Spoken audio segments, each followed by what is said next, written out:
So, Samantha, let me be families. very honest with you. I believe that in a democratic, civilized society, health care is a human right.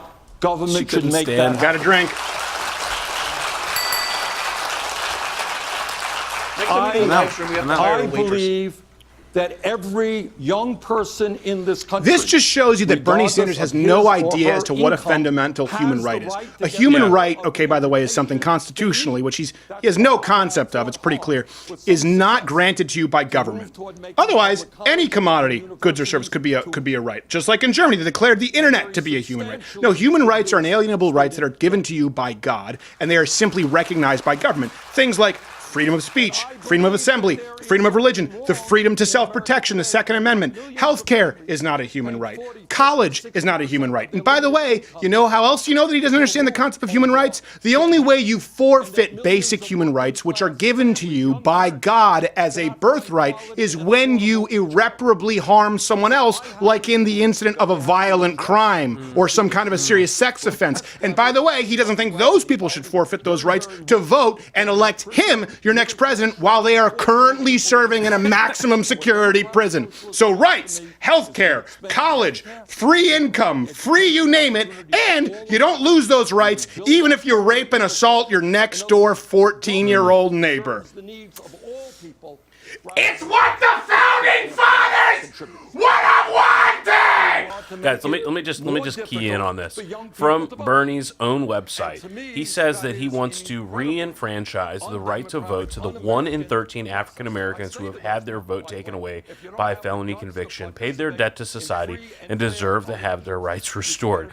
I'm actually curious about the rest of the people who are felons, but apparently it will only apply to African Americans, the 1 in 13. And here's something actually an interesting legal question. I was thinking about this earlier. There are different classifications of felonies. Certainly. Correct? Yeah. So there should be obviously cut off. I don't think that if, let's say, for some reason at some point you got caught with a bag of cocaine or crack or meth, I know they're going to say it's racist if you don't say crack. I don't necessarily think you should lose your right to vote for all time.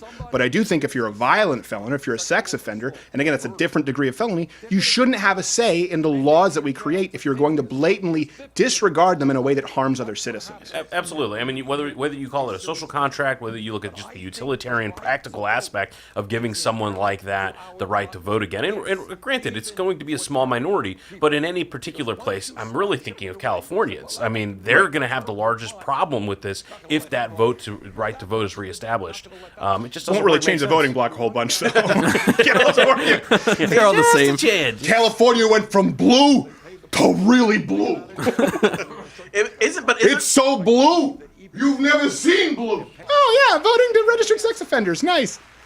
Sounds like a plan. The question goes to this being like you're writing an opposition ad against you by saying you think the Boston Marathon bomber should vote not after he pays his debt to society, but while he's in jail. Oh, you're right. About that. There it is. You know, this is what I believe.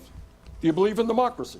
Do you believe that every single American 18 years of age or older who's an American citizen has the right to vote? No, it should be 30. Once you start shipping He's away giving new meaning Should to this. raise You know, it you've for heard sure. that description of democracy. It's 5 wolves voting to eat a sheep. Yes. You've heard about that? Yes. He's really he's actually talking about wolves. He's talking about people who are in prison for violent crimes who should vote while they're in prison. I thought, here's the thing, I actually think it's an interesting conversation to entertain if they've paid their debt to society. Sure. And it is not one that directly involved inflicting harm on somebody else. And I know that all crimes inflict harm on somebody else because you're a burden on the taxpayer, but it's different from a violent crime or sexual assault or something like that. Certainly.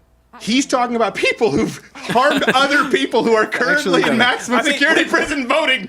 When you've got Cuomo looking at you wide-eyed in disbelief, you know you've gone off the